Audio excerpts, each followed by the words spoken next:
corridors of power. In the corridors of power.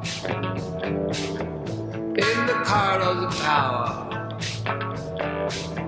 In the house are games. They told us we should just wait. They told us we should just wait. In the corridors of power. At the top of the hour.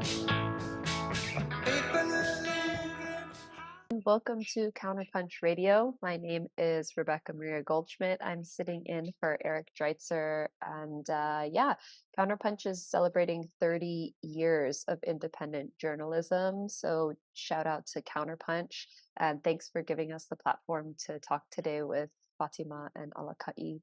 I want to plug Counterpunch Plus, CP Plus, which is Counterpunch's extra bonus content material. So if you offer a one-time donation or of $25 or more, or a monthly donation, you can have access to Counterpunch's bonus articles and regular columns, as well as the historical archive of Counterpunch, which is going back to 1993, I think, all of the newsletters and magazine issues that Counterpunch has published over the years. So shout out to Eric and Josh at Counterpunch. And we're going to get started today with our guests here from Hawaii. So I'd love to have everyone introduce yourselves as we get started, and going to get straight into it. So maybe Alakaʻi, go ahead. Welcome to Counterpunch Radio. Aloha, mahalo for having me on. My name is Alakaʻi Kapānui. My family is from Kona, Hawaii Island, but I was born and raised in Duwamish territory. And my pronouns are ʻoia, as our traditional language is not gendered. And I am the poʻo for Kona for Palestine. I work with Huliau on Nā Wahi Kapu and am working on some upcoming stuff for Pōhakuloa training area and the demilitarization of that space. Thank you. Fatima, go ahead. Aloha, my name is Fatima Abed. I am Puerto Rican and Palestinian. My pronouns are she, they. And I'm currently working on a project that takes me across the continental U.S. to find and uplift Palestinian and other activist voices and share them to Rise for Palestine, which is on Instagram. And I'm really grateful to be a part of this podcast today. Thank you. Mahalo to both of you for joining me today. And I just want to thank you both and just kind of give both of you gratitude and just thanks for all of the work that you've done, not only for Hawaii and for Palestine, but just for the whole community. You know, I mean, I live in Japan and we've kind of tangentially been connected through our work with JVP. But it's just really an honor to get to sit with both of you and talk story a little bit. I know everyone's super busy all the time, but it's good for us to take the time to kind of reflect. So I kind of wanted to talk a little bit about the Hawaii state, the fake state of Hawaii ceasefire resolution that was passed back in April. And I know that was a very big deal because it was the first, you know, again, we can talk a little bit more later about why Hawaii is not a real state of the United States of America. But in terms of passing a ceasefire resolution, permanent ceasefire resolution on the state level, Hawaii was the first state to do that. So I'm wondering, maybe Fatima, you can talk us through a little bit about what that process was like and share a little bit about how you all managed to get that to happen. Yeah, so it was a process. And I knew that as soon as October 7th happened, that we were going to need to act quickly. And the only way that I can think about doing that is, along with the protests that the other organizations have been doing, which have been amazing, we also needed something that might be like legally binding. And so I had no experience with politics. I did work at the Capitol briefly, but I worked from home and I did creative writing. for representatives. So I didn't actually know much about how all of that worked. So it was a learning curve. And I did have help. And I basically went in there and, my organization, along with JVP and other organizations, we lobbied, we talked to different representatives. Hawaii for Palestine did their rallies and also promoted the ceasefire resolution as well, promoted the community when it was time to testify, to actively testify. And honestly, the ceasefire resolution would not have passed had it not been for everybody who actually submitted testimony, who called their representatives. And so we had a ceasefire tool that we used that we tried to make convenient, where people can literally just click on it, and then it'll have a pre-written message, and it'll, as soon as you hit send, because your zip code is there, it'll go directly to the representatives that are in your area. And that we had, thousands and thousands of calls that went out that pressured representatives both in Senate and House, because two resolutions came out. So I do want to thank the representatives that actually were really touched by what was going on in Gaza and wanted to do something from the beginning. And that would be for House side, Representative Amy Peruso and Representative Sunny Ganaden. And I also want to shout out Representative Capella, who did write a resolution to try to bring back UNRWA. Unfortunately, that one was shot down, but she was the only person that actually spoke up when the ceasefire resolution was. Other than that, for Senate side, I would say Senator Shimabukuro introduced her own resolution before we even spoke to her. And that was the one that ultimately passed through the Senate as well. So it was because of these representatives that were not afraid to speak out, as well as the large support from the community, especially Native Hawaiian community. Understanding the impacts of colonialism and the fact that we could be there in solidarity. Unfortunately, it has to be under these circumstances. But it was very moving. It was touching. It was exhausting. And I do feel like I wish it would have gotten more attention, especially since this is the only state that has made an effort to show its true heart. Nobody else in any of the other colonized states have actually made an effort to do any of this and to get anything passed. And I would look online and I see all these videos of other representatives that say kill them all, and all these horrible things about the people in Palestine and Gaza. And it really touches me, and I'm so grateful that we were able to pass that ceasefire resolution in Hawaii, because it will be something that I would hope that Hawaii would feel proud of in the future, that they stood on the right side of history, that they did not follow the status quo of the other quote unquote states, that they showed that they were different because they have been colonized too. They have gone through this oppression. They're still going through this oppression. And I'm grateful for that impact. And I just hope that it will reach more people, because maybe it'll inspire other states to take action. States. But yeah, so that's pretty much it, really. Just grateful for all the support that we got. It was amazing. Yeah, thanks, Fatima. I think the grassroots organizing in Hawaii, the organizations, the smaller orgs coming together as more coalitions and solidarity work in Hawaii really showed what's possible for something like this. That's a worldwide issue. It's an international issue that is also affecting Hawaii. I think there's maybe either of you could talk about the historical, or at least in the last couple of years, the relationship between Hawaii and Israel that's been kind of cemented into state law, that also is troubling, I think, to a lot of people in Hawaii who were wondering, well, why is Hawaii supporting Israel? Why does Hawaii have these relationships with Israeli organizations, with ties between the Israeli universities and the University of Hawaii. I think because the BDS movement has strengthened so much just in the past year, in the past 9 months, basically since October 7th, we saw the BDS situation playing out in Hawaii a little bit differently, and also kind of contributing to this ceasefire resolution. But I really think that came from like your guys's just on the ground work of organizing people and getting different organizations to get the word out to their people that this is something that affects Hawaii too. So I don't know if you want to talk a little bit about that, Alakaʻi, if because maybe Big Island is also different than what was happening on Oahu and what was happening in Honolulu in the state legislature and stuff like that.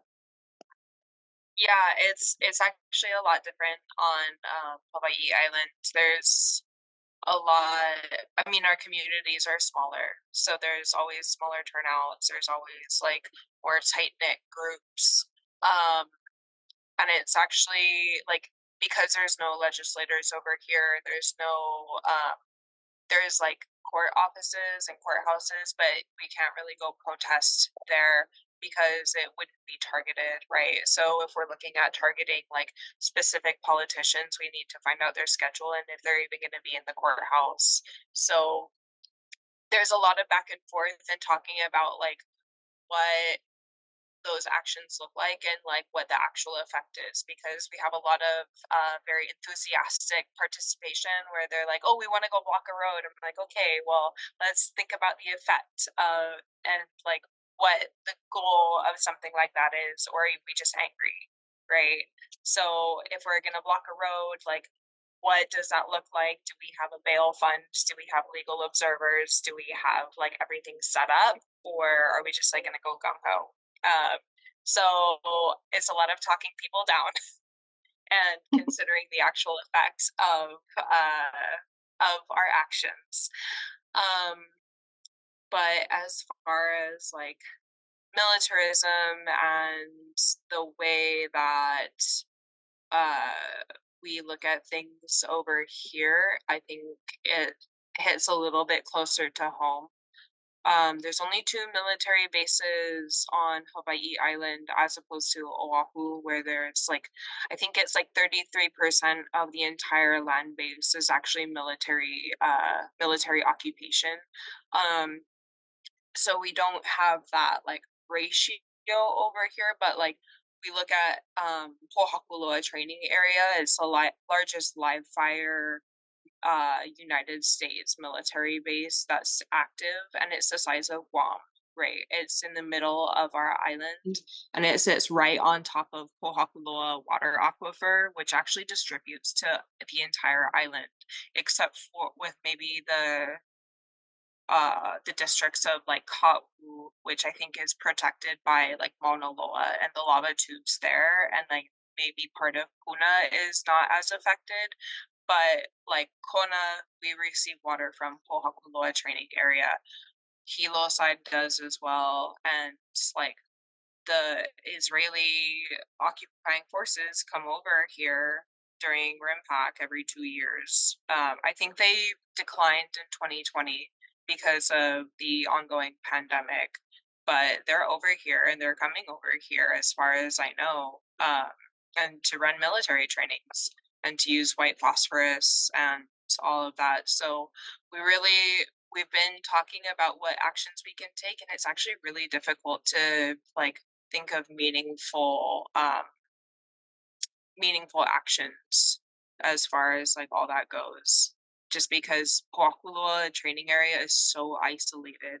It's in the middle of everything, but there's no like curbs, there's no foot traffic, there's no anything. So you really have to just like stand in front of the military base, and if there's no media coverage, it can be really dangerous. Yeah, thank you for sharing that. It's there's we're seeing people taking so many different avenues of action, especially for Palestine. We've seen these mass mobilizations. We have the students, we have the unions, we have, like you're saying, like gung ho people who are just taking action at their own will. We have people like Aaron Bushnell who are self-immolating and setting themselves on fire. We have such a range of actions that people have already employed, and yet unfortunately we're just still seeing so much devastation in Gaza and in the West Bank. And so it gets, I think we're all at a point where everyone's extremely frustrated.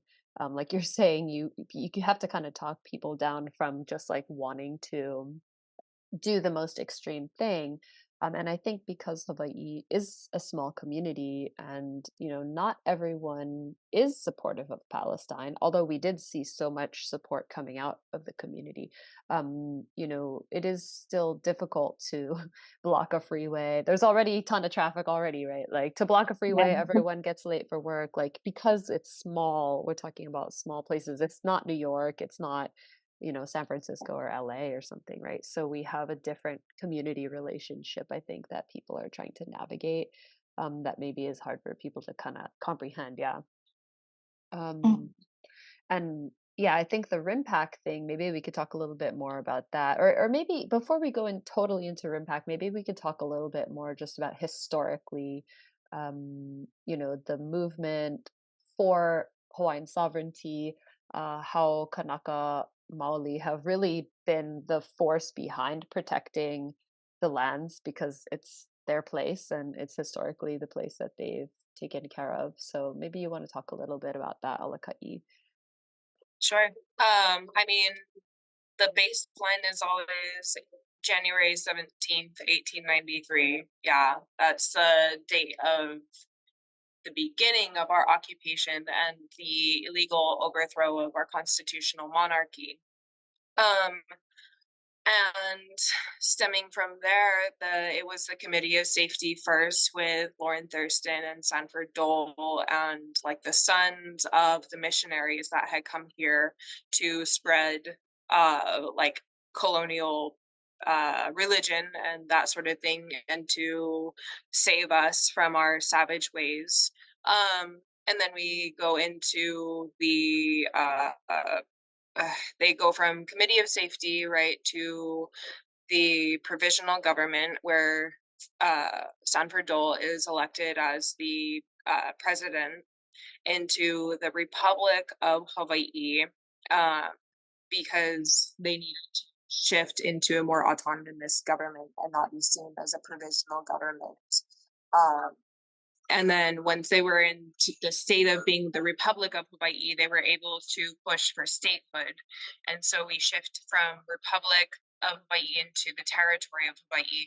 And then from the territory, we're like officially considered a U.S. territory, but that was under the provisional government and these foreign, this foreign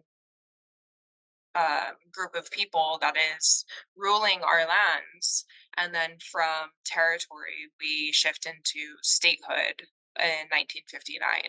And we can go into like the whole like international legality of of that decision and what should have been on the ballot, what wasn't on the ballot. So when that option came up, it was to remain a territory, which was already like terrible for us Kanaka because it only allowed landowners to actually vote for anything. And there was all kinds of like rules and restrictions around cultural practice and what we could and couldn't do with our own lands and our own waters, or to become a state. And so the majority of people who were resistant to even being part of the U.S. Abstained entirely because neither of the options were desirable. And they weren't registered to vote because we weren't allowed if we weren't landholders.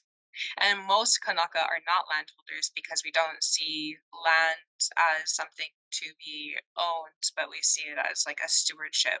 So we wouldn't have our names on these land titles or anything else. And we've already been displaced at that point because we lost like 90% of our population in 65 years from the time of contact in 1769, where diseases are introduced, until the 1950s, we've gone from almost 1 million to under 40,000.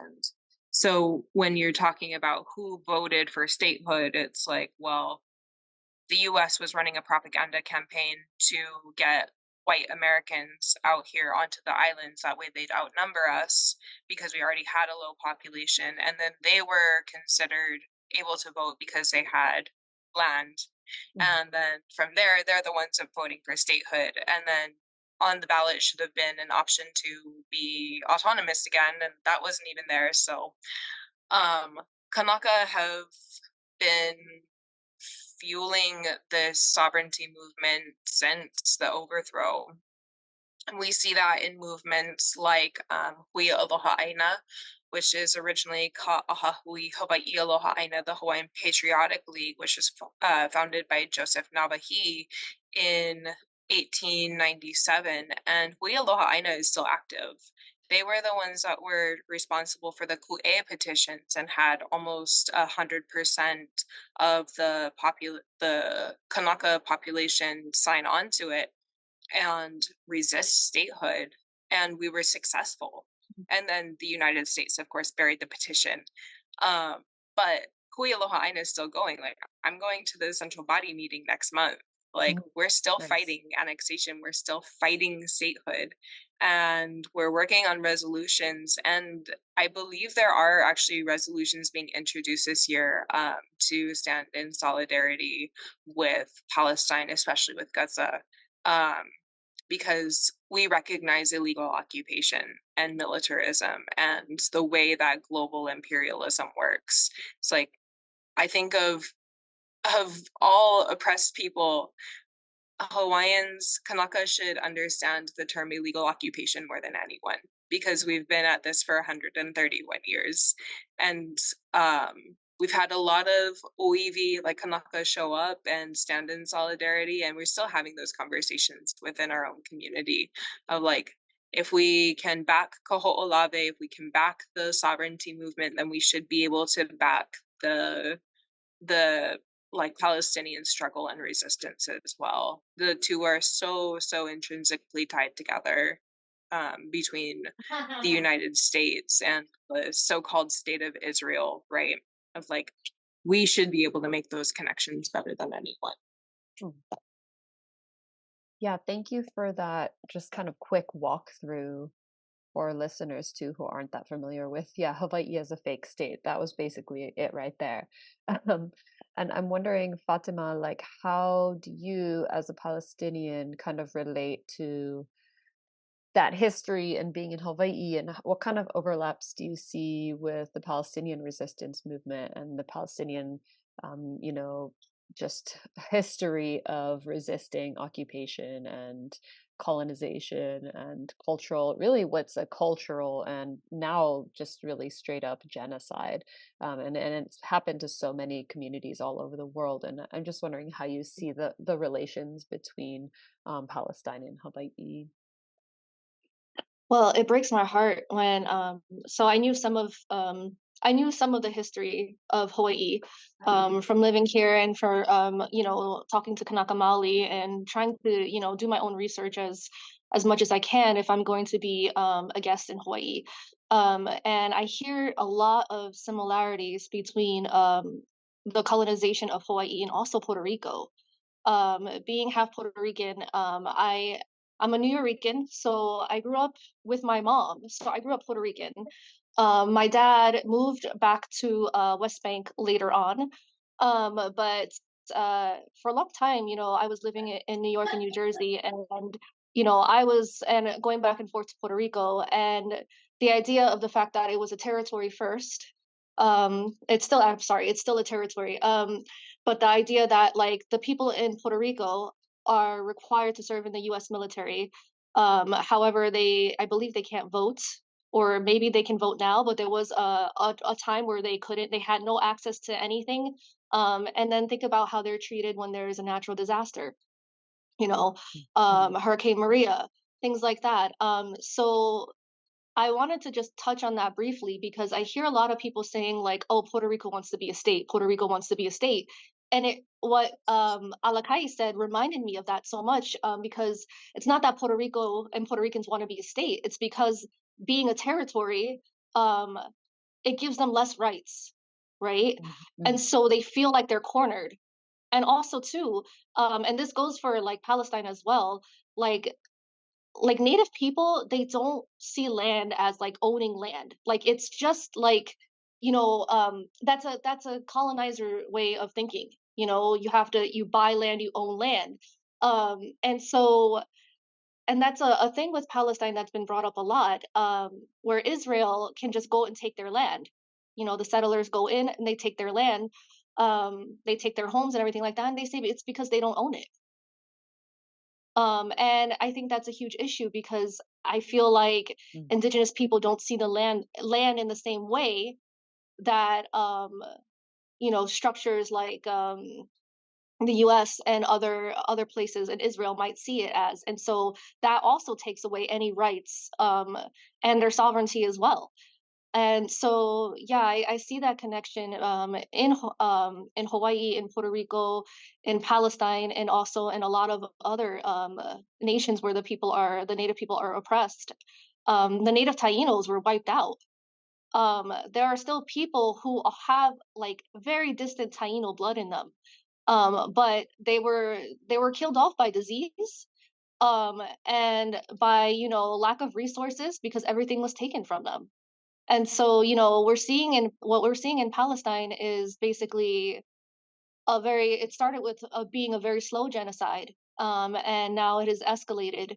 But I just want to make it clear for anybody who's watching who isn't really familiar with the history of Palestine and the Nakba, but this genocide has actually been going on for many, many years, way before October 7th. And you never really hear about all of the Palestinians that are kidnapped and detained with no right to trial, with no reason. Palestinians that are just beaten on the street for no reason.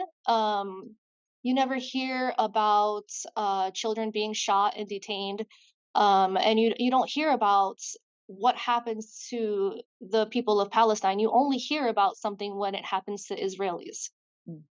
And so that again, it's like another form of erasure. It's a culture death. It's showing people that brown lives matter less, and we only pay attention, or Western news or the world should only pay attention when it's a white person being murdered, when there's something happening to them. But all the years of our oppression never mattered. And so my dad is from West Bank. My dad, my sisters, my brother, my cousins, they're all over there. And I went for the first time to visit a few years ago.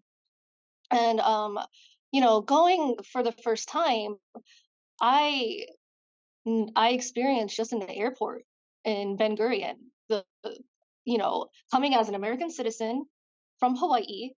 I had blue and green hair at the time, piercings, tattoos. They found out I'm Palestinian. All of a sudden, they held me for 4 hours and then interrogated me.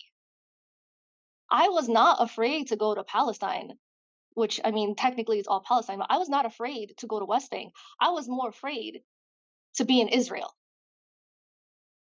And that's what people don't understand. They think that Palestine is what you should be afraid of. You should be afraid of IOF. They are scared. They are some scary MFers, and they don't care who they kill. They don't care. I mean, a family member of mine that I communicate every now and then is living in an area where there's a lot of settlers. The settlers now have permission to carry around guns. And so she said, you'll see people on the street with a baby stroller and with a big machine gun strapped to them.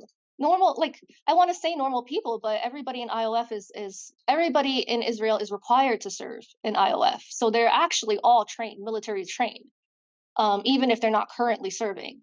You have girls on the beach in bikinis showing off their weapons. And so they actually have permission from the Israeli government to shoot people on sight if they feel threatened. And this includes hearing anybody speaking Arabic. So my family cannot go outside the house. Can you imagine being told you can't speak your own language in your own country, or you're going to get shot? You can't leave the house for a walk because you don't know if the next person walking down the street is going to shoot you.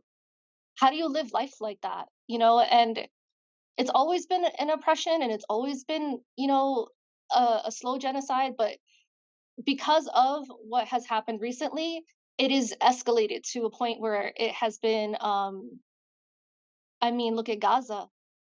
I don't even know what to say about Gaza. I have absolutely no words.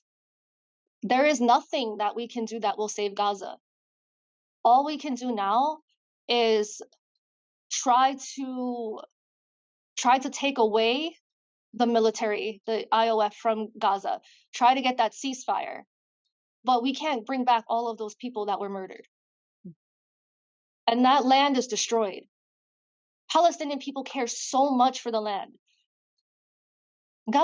Even though Gaza was oppressed and there's not much that they can do because Israelis, they controlled everything, but the people there, they tried to live the best that they could. Every time they got bombed, they rebuilt because that was their only home.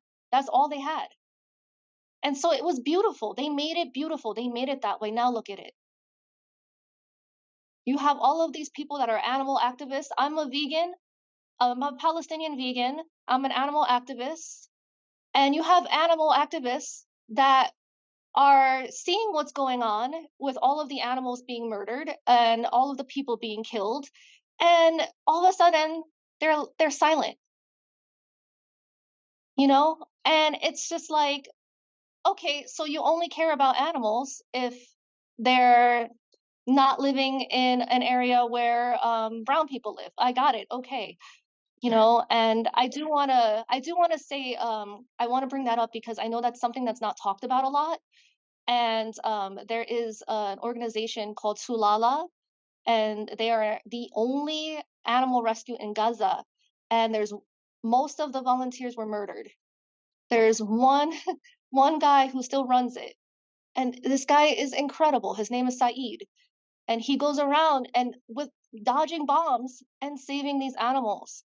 And still to this day, he does not have one bad thing to say about the occupation. He just prays for peace. And this is how we should look at the Palestinian people, and not as terrorists or everything that the news perceives us to be. We are grieving our land, our freedom, our people. And it's time that ends. Thank you, Fatima. Yeah, it's just so immense. It's so immense. Thank you for sharing all this stuff about your family and the realities that people have to live under. And the question of the animals, I keep coming back to this because that's kind of one of the things that was like the root of my personal radicalization was animal rights. I'm also a longtime vegetarian, vegan, on and off since I was 13. So almost, 25 years. And I was really moved by something that I heard recently about RIMPAC as well, in terms of the amount of marine life that is going to be and already has been killed and has been allowed to be killed by the US Navy, that the Department of Defense has this sort of like numbers of animals that are sort of allowed to be killed in these issues. Or in RIMPAC, it's not an issue. It's a war games and a war training that happens, and I want us to. I'm trying to tie this back a little bit to the concept of our own bodies as the land, our own bodies in relation to other animals and to other beings on the earth, and there's just nothing more just upsetting and depressing than seeing the world around us get destroyed, in many different ways, but to see it happen in these ways that are so horrendously violent and also so preventable. We do not need any of this. We don't need white phosphorus. We don't need any of these carpet bombs. We don't need to do the SyncX exercise. So, I can feel the pain and the devastation in all of these places. I mean, my family's from the Philippines, and even just last week they were bombing Kalinga in the Cordillera Mountains in the northern Philippines with white phosphorus as well. And so all of it is connected. And for those of us who come from lineages of colonization. And then I also have to say, my family is in Israel, and we are also IOF soldiers. And for a lot of us in the Philippines, a lot of us are in the Navy. So a lot of us, and I know there's a lot of Puerto Ricans in the US military, there's a lot of Kanaka in the US military and in the policing. So we're in these situations where our own people are also the ones perpetrating, and there's something very confusing and intense about that. And there's also, I think that's probably one of the reasons why we, as committed activists, have chosen this particular path. So I kind of wanted to bring it back to, it's Pride Month, talking about queerness, talking about body sovereignty, talking about the murdered and missing Indigenous women issue, about how this isn't only about the destruction of our land and the political question of, these state entities and the militaries that protect them, but how this also influences our own bodies and our own body sovereignty. So I don't know if anyone wants to jump in on that. I know, Alakaʻi, you were speaking on the panel just last week about MMIW. So maybe you want to share a little bit about that and how these Yeah. issues are impacting us. Yeah. So I do want to clarify. I was helping to facilitate the Oceania MMIW panel. So I was actually making mamaki tea and handing it out and making sure that everyone was like they can be such triggering topics and very sensitive. So I was kind of just helping to malama everybody. But I do want to point uh, emphasize what you're saying about like what happens to our kino, like our bodies in these like really traumatic and stressful environments. But it comes to a concept of like what happens above, so below, right? So we see bombing and like use of white phosphorus, depleted uranium and lead in Pōhakuloa. We see the building of telescopes on Mauna Kea and TMT. And all of these things happen above us in these like Wākea, like the realms of the gods, where Kanaka are not supposed to go. They trickle down, right? Primarily through our water, but through our wind. There's a village right below Pōhakuloa training area that deals with really intense asthmatic issues, and they never used to. But because they're downwind from the training area, they get the wind debris that has a lot of lead content in it. So we see these things that happen and they seem abstract, but they affect our natural environment. And then because we, like, as Kanaka, we understand that we're part of the environment, but we can directly see the impacts of these things happening in a place that we don't visit, but they still affect us and our bodies and our health, right? So especially with the lead, and that all comes downwind and people have trouble breathing. But then the military does testing and they say it's safe.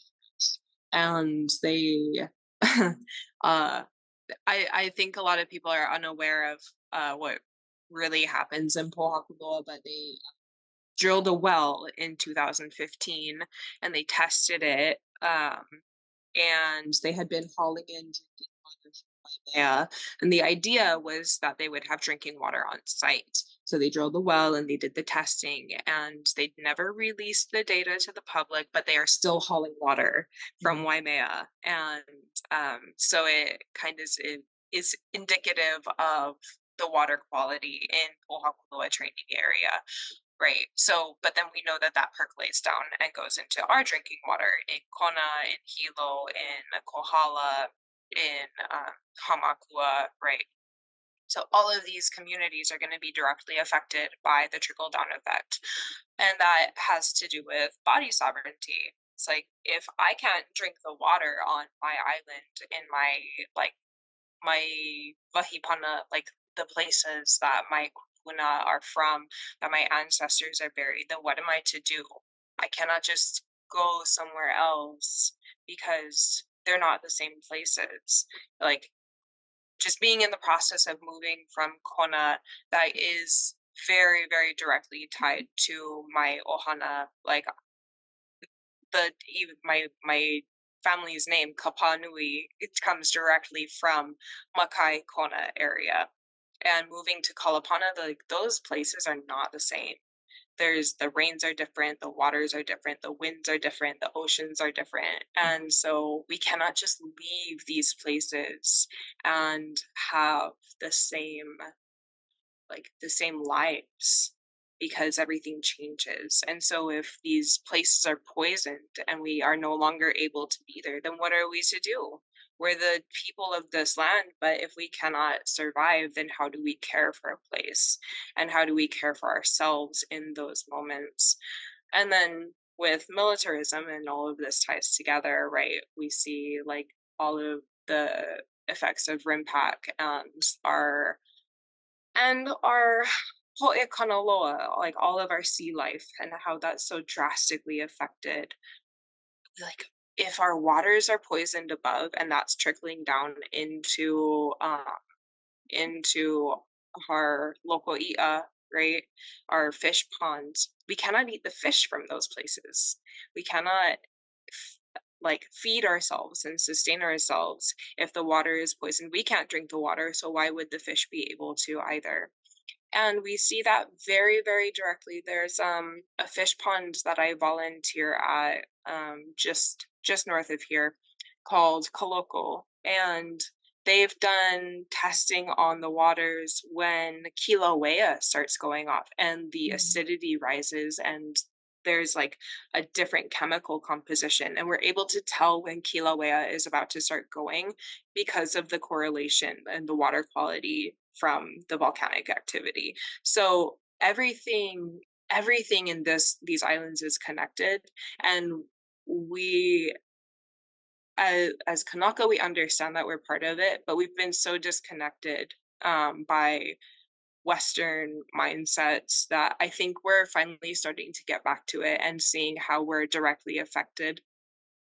And really, really being able to start talking about the ways that we're affected, then like having studies done where we see the numbers in MMIW spike when the military is here, and we see the way that we can't drink the water in Kapukaki, right, on Oahu, and we see how the Navy is not handling that via the Oahu water protectors, and how that board is I think they announced that they weren't in support of the management board anymore, and then the politicians tried to like walk it back and say that they never said that. So it's like a strange situation where the military claims that they feel unsafe, but they're still poisoning us. And so it's like, well, who's actually unsafe?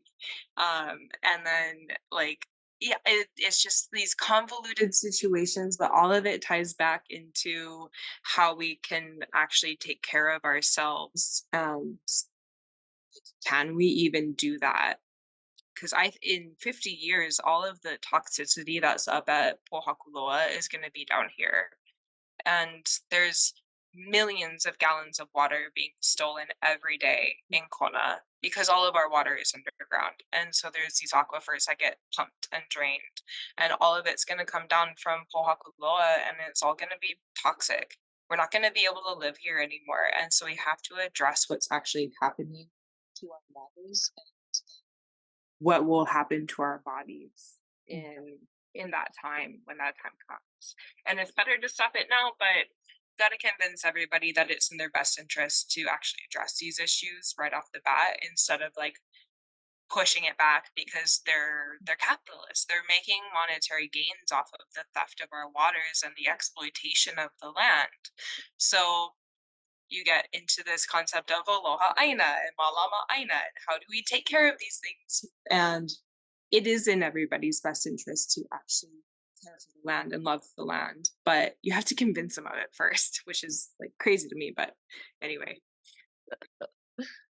it is crazy to think that people just don't inherently understand like something, that's something so beautiful like the a natural environment is something worth preserving just for the sake of its yeah, beauty, even if it's just for beauty alone, you know.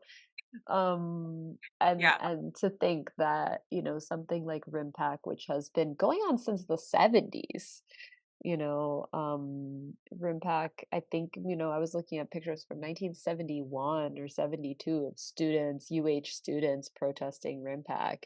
And, to think that then something like Red Hill, since the 1940s, and the history just in the last 125, 131 years, that a place as brilliant and beautiful and gorgeous as Hawaii has been, it just in that short time frame, has changed so drastically. And the same for Palestine, like in Israel has a nuclear program. I study in Hiroshima, and I understand that nuclear contamination and nuclear waste is an infinite kind of contamination. And the fact that they're using depleted uranium at Pōhakuloa, even though Hawaii has sort of like a very hard and anti-nuclear kind of in their constitution, there's a lot of anti-nuclear phrasing, yet the military still has the possibility of using a lot of these kinds of weapons. So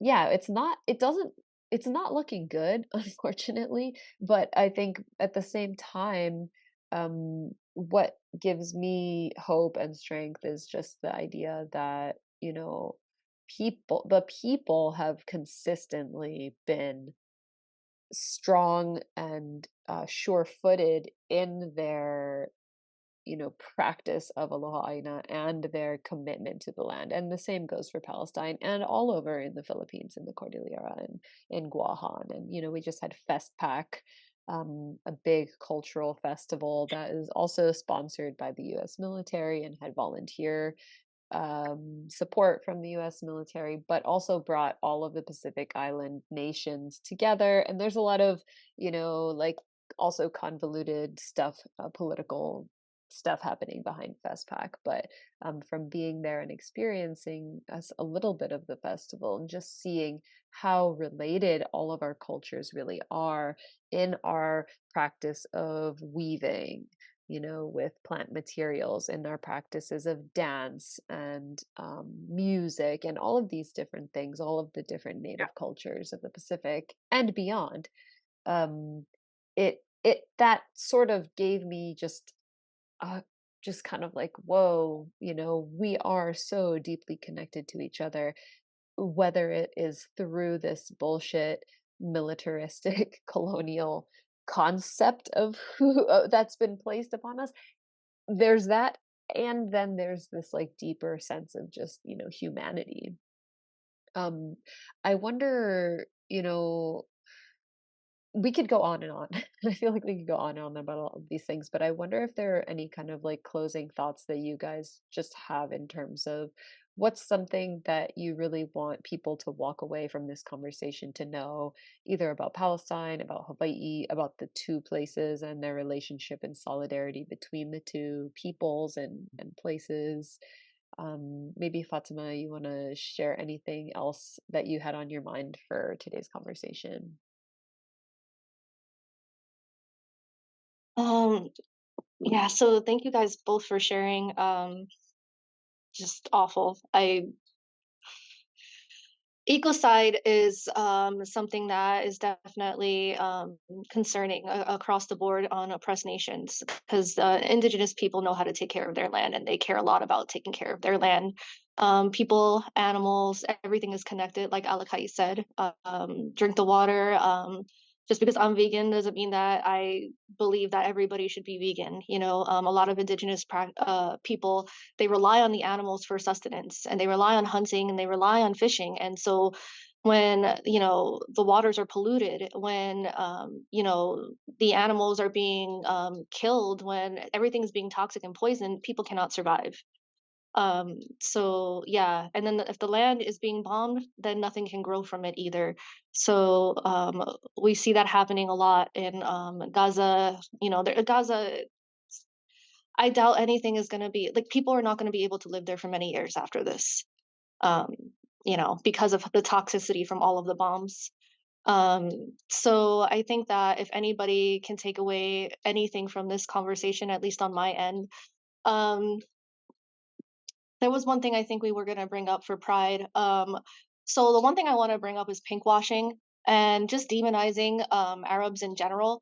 So there's this thing that is part of Israeli propaganda that goes around saying that, oh, if you are gay or queer in Palestine, they will murder you, which is absolute BS, like absolute BS. There are queer people that live in Palestine. People know that they're gay, and there's never an issue with that. You know, nobody physically hurts or assaults another Palestinian person because of that. I'm sure that, like, maybe it happens on occasion, just like it would happen in the US. You know, you have people in the US, there's so many hate crimes against gay people here, but nobody demonizes that. So I would say that, like, I came out to my cousin recently. Um, and yeah, she had no idea. It was kind of funny. Kind of tricked her into it. I was doing an interview for her. I was interviewing her for something similar like this. And I brought up the pinkwashing thing, and she had never heard of it. And I said, hypothetically, what if I came out and said that I was queer? And she would be like, she was just like, oh, I mean, not, she goes, I would be surprised, but, like, you know, nothing, you know, like, whatever makes you happy. And then at the end of it, I just said to her, I was like, okay, well, I just want to tell you that, like, I actually am. And she's like, what? Like, when we got off of the video call, she called me through Instagram, and she's just like, oh my God, can we go back to that conversation? And I said, yeah. And so she's Muslim and born and raised in Palestine, everything like that. And she said to me, she goes, are you really gay? And I said, yeah. How do you feel about that? And she just started laughing, and she says, I'm happy if you're happy. And honestly, that's how most people in Palestine are. And I felt so grateful, because I can't even say how many people in the community that I've met here in the United States have been treated poorly for coming out to people that they love. And you know, I cannot speak for every single Palestinian family, just like I can't speak for every family in the U.S. But what I can tell you is that um, Israel, they have a perception that they put out where they have a huge pride parade, and they make Israel seem as if they're so progressive. However, gay marriage is still very much illegal in Israel. People have to fly to Greece to get married. And so it's all for show. You know, they are demonizing Palestinians, but they have no idea how Palestinians actually treat the people that they love. At the most, maybe they'll just be like, okay, well, you know, we're gonna disown you. But that is no different than a lot of places, a lot of people here. They won't kill you. And that's when my cousin's like, they're not gonna murder you. She's like, and I brought that up. And she's like, people actually say that about us? And I was like, yeah. And she's like, oh my God, no, we wouldn't kill anybody. Like, she goes, there's gay people everywhere in Palestine, and nobody does anything. And so, like, and they're Muslim, some of them, and some of them are Christian. And you have to remember that there's so many different religions in Palestine, and also people who don't have religion in Palestine. And they're Palestinian. And, you know, it's just blows my mind. And you have Christian gay people in the US. So I just really wanted to bring that up because it's Pride Month, and I think it's important to say that we come in all kinds of religions, creeds, colors. Like I change my hair color frequently. We look all different ways, Palestinians, Palestinian queers. Yes, we exist. We are here. And we are accepted and loved by our families, just like any other people would accept or not accept, but not definitely not murder. Um, somebody who came out to them. It is just exactly the same as the US, if not maybe even a little safer. Because at the most that they're gonna do, like I said, is they might just like say, okay, like, we're gonna disown you. But the worst that could happen in the US if you came out is that you would actually get murdered. So that is the main difference that I want to bring up. When Palestinians love, they love with all of their heart, even if it means letting go because they don't agree with something. They would never ever physically do harm to that person. So I just wanted to bring that to attention. Thanks, Fatima. Yeah, that's such a key element. And the pink washing that Israel commits consistently it's just shameful. It's just shameful to use an entire community of people and entire, you know, life, people's lives to sort of prove some kind of progressiveness that is clearly just not true. Like you said earlier, like you can be as gay as you want, but if you're still murdering and arresting children or stealing, kicking in doors in the middle of the night to haul 7-year-olds away to prison without having any kind of reason, and you're wearing the gay flag on your shoulder, like that means nothing. So yeah, I really appreciate you bringing that up. It's such a key element of how Israel has consistently kind of, tried to erase its very clear crimes against humanity.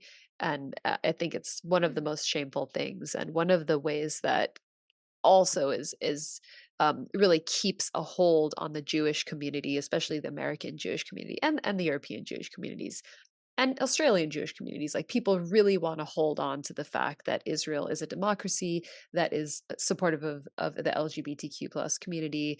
And clearly we've seen all of the ways that just means nothing in the current situation. So yeah, thanks for sharing that.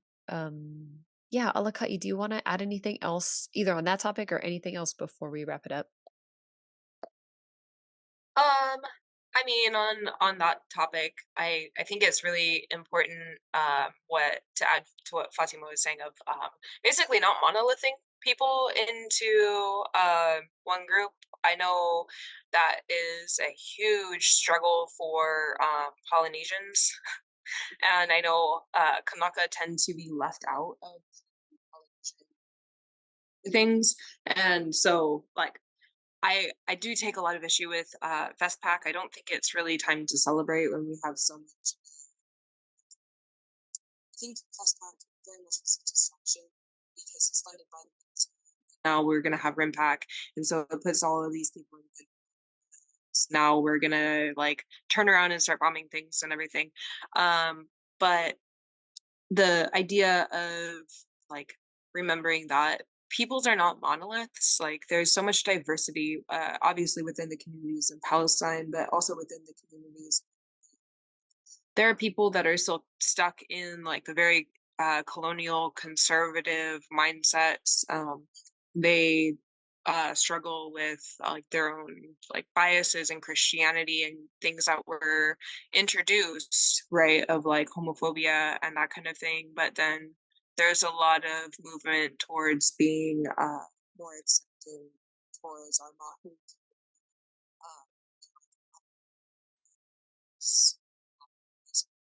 It's like we just are, you know.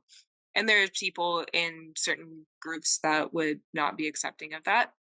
But there's entire communities that are totally like that's just our state of existence, you know. So definitely like wanted to mention that as like Hawaii struggles with being accepting of our Mahu folks as well. But we're working on it. We're getting out of those mindsets and back into our like more traditional understanding and ike. But like as far as closing thoughts, like aloha ʻāina oia i'o is a concept that is prevalent here. The love of the land is like rooted in truth.